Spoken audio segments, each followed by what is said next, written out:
नमस्कार, मी पंजाब डक. राज्यात ठिकठिकाणी महाराष्ट्रामध्ये गारपीट होईल.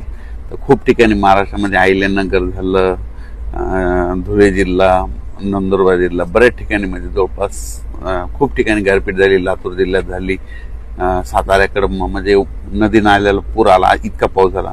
पण महाराष्ट्रातल्या शेतकऱ्याला सांगू इच्छितो, आणखीन 1, 2, 3, 4, 5, 6 तारखेपर्यंत असेच वेगवेगळ्या भागात दररोज भाग बदलत विखुरल्या स्वरूपाचा पाऊस पडणार आणि त्याच्यामध्ये गारपिटीचं प्रमाण असणार आहे. म्हणून हा अंदाज देखील महाराष्ट्रातल्या शेतकऱ्यांच्याकडे लक्ष यायचा. पण राज्यातल्या सर्व शेतकऱ्याला सांगू इच्छुक आजच्या कंप्लीट 5 दिवस पाऊस येण्यासाठी शिल्लक आहेत. तुम्ही तुमची शेतीची कामे करून घ्या, कारण की राज्यामध्ये 7 ते 14च्या दरम्यान मान्सूनचा पाऊस येणार आणि त्यामध्ये शेतकऱ्याच्या पेरण्या होणार आहे. पण या मान्सूनच्या पावसामध्ये काय होणार आहे, ओढे नाले वाहतील असा पाऊस पडणार आहे, नद्यांना पाणी देखील येणार, पूर देखील येणार आहे.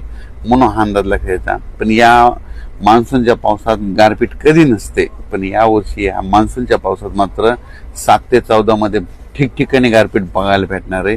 म्हणजे ह्या मान्सूनच्या पावसामध्ये देखील गारपीट पाहायला भेटणार आहे. वादळी वारं देखील वाऱ्याचा वेग देखील बघायला भेटणार आहे. पाऊस देखील तसाच पडणार आहे. नद्याला पाणी येणार आहे, ओढे नाले खळखळून वाहणार आहे. म्हणून हा अंदाज लक्षात यायचा. तर सांगायचं झालं तर मग ही गारपीट कोणत्या कोणत्या जिल्ह्यात होईल, तर सर्वप्रथम आपण विदर्भाकडून घेऊ. विदर्भात देखील काय होणार आहे, वर्धा, नागपूर, भंडारा, गोंदिया, चंद्रपूर, यवतमाळ या भागात देखील काय होणार आहे, 7 ते 14 म्हणजे 10 ते 14च्या दरम्यान तिकडं पाऊस पण पडेल आणि गारपीट देखील होईल, ओढे नाले वाहतील. म्हणून ही अंदाज पूर्व विदर्भातल्या शेतकऱ्यांना लक्षात यायचा.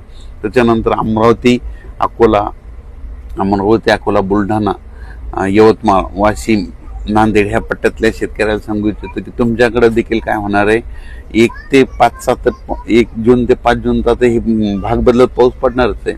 पण त्या व्यतिरिक्त काय होणार आहे, 7 ते 14 मध्ये जे पाऊस येईल मान्सूनचा, त्याच्यामध्ये पाऊस पण पडणार आहे, गारपीट पण होणार आहे, नदी नाल्याला पाणी देखील येणार आहे, ओढ्यांना खळखळून वाहणार आहे. म्हणून ह्या जिल्ह्यात ह्या पट्ट्यातल्या शेतकऱ्यांना लक्ष द्यायचं. वातावरण बदल झाला तर उद्या एक लगेच विषय दिला जाईल. धन्यवाद.